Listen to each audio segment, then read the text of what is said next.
Okay, here's your 3-minute educational video today. Again, it is a long one, but you want to stay to the end of this. First, let me introduce you to Standard Oil. It was owned by the Rockefellers, who got rid of all competition in the oil industry back in the 1870 to 1911s. They owned 90% of oil production, and then they were broken apart. Now, this was right after the Civil War. The Civil War that was started by the Southern Baptist Convention, breaking off from the Protestant church because they believed the Bible told them that they could own slaves. And they lost, putting churches in the South in a position of being in absolute poverty. Standard Oil breaks up and now enters oil patch evangelicals. This article is about how Christianity and crude fueled the rise of the American right. After the breakup of Standard Oil, Texas Oilers championed a theology of personal encounters with Scripture and an active higher being. They heralded church autonomy and gospel teachings about prosperity and end times, a message that anticipated the violent disruption of the oils and the need to save souls and reap God's and the earth riches before the world's end. Now, right before the oil crisis in the 1970s, the Southern Baptist Convention was taken over by the Conservative Baptist Network.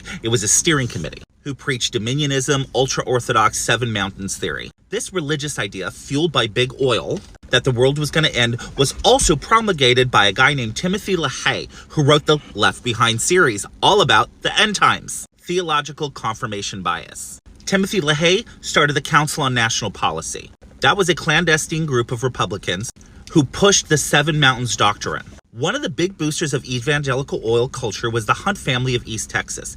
H.L. Hunt's son Bunker was unmatched in his giving. He endorsed Bill Wright's Campus Crusades for Christ, which proposed a $1 billion venture to proselytize youth, and wrote checks for Christian Apostolic Francis Schaeffer, whose 1979 manifesto, Whatever Happens in the Human Race, sparked evangelical anti-abortion crusade.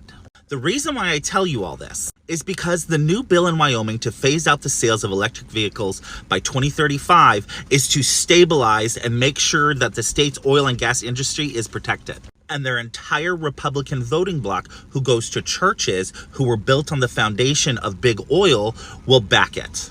The Southern Baptist Convention is only as powerful because of the oil industry's funding for them to get churches who would be willing to listen and preach their dominionist ideas so that they could continue to reap profits by destroying our earth. Thank you for coming to my TikTok.